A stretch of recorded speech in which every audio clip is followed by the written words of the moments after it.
আর এই করিডোর বাস্তবায়িত হলেই ভারতের গাড়ি যাবে আমাদের উপর দিয়ে। ভারতের মতো বিশাল রাষ্ট্র, বাংলাদেশের মতো ছোট রাষ্ট্র, এই রাষ্ট্রের কোন স্বাধীন অস্তিত্ব থাকবে বলেন? থাকবে। 2012 সালের এপ্রিল মাস, সিলেট বিএনপির রাজনীতিতে যেন নেমে আসে এক ভয়ঙ্কর ছায়া। মাসের শুরুতেই ঢাকা থেকে নিখোঁজ হন জেলা বিএনপির 2 নেতা। তাদের খোঁজে যখন সিলেট উত্তাল, ঠিক তখনই ঘটে আরও এক বড় ধাক্কা।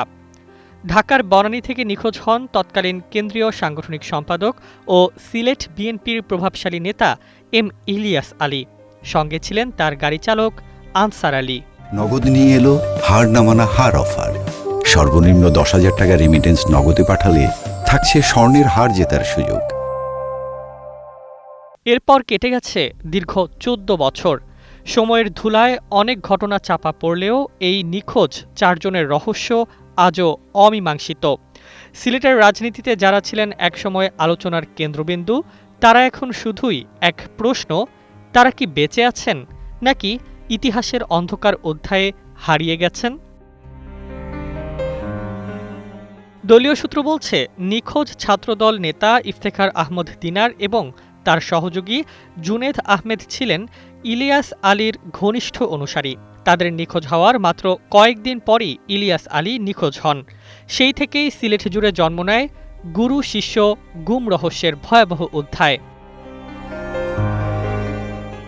পরিবারগুলোর দাবি, তারা এখনও অপেক্ষায়। দিনারের বোন তামান্না শারমিন বলেন, আমরা ভেবেছিলাম সরকার পরিবর্তনের পর ভাই ফিরে আসবে, কিন্তু আজও কোনো খবর নেই।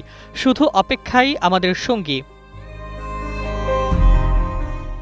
বাংলাদেশ প্রতিদিনের এক প্রতিবেদনের তথ্য অনুযায়ী নিখোঁজদের সন্ধানে একাধিক তদন্ত কমিশন ও জিজ্ঞাসাবাদ হলেও কোনো চূড়ান্ত তথ্য মেলেনি।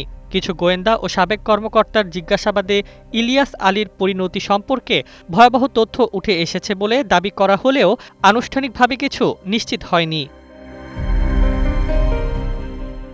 রাজনৈতিক বিশ্লেষকদের মতে, এই নিখোঁজ ঘটনাগুলো শুধু ব্যক্তিগত ট্র্যাজেডি নয়, বরং দেশের রাজনৈতিক ইতিহাসে এক গভীর প্রশ্নচিহ্ন। আন্দোলন, সংঘর্ষ, গুম, সব মিলিয়ে সিলেট একসময় হয়ে উঠেছিল উত্তপ্ত রাজনৈতিক মঞ্চ। আজও সিলেটের মানুষ একই প্রশ্নে আটকে আছে। ইলিয়াস আলীর মতোই কি তার 3 শিষ্য হারিয়ে গেলেন চিরতরে, নাকি কোথাও আছে অজানা কোনো সত্য যা এখনও আড়ালে রাখা হয়েছে? এই উত্তরহীন রহস্যই এখন সিলেটের রাজনৈতিক ইতিহাসে সবচেয়ে ভারী অন্ধকার।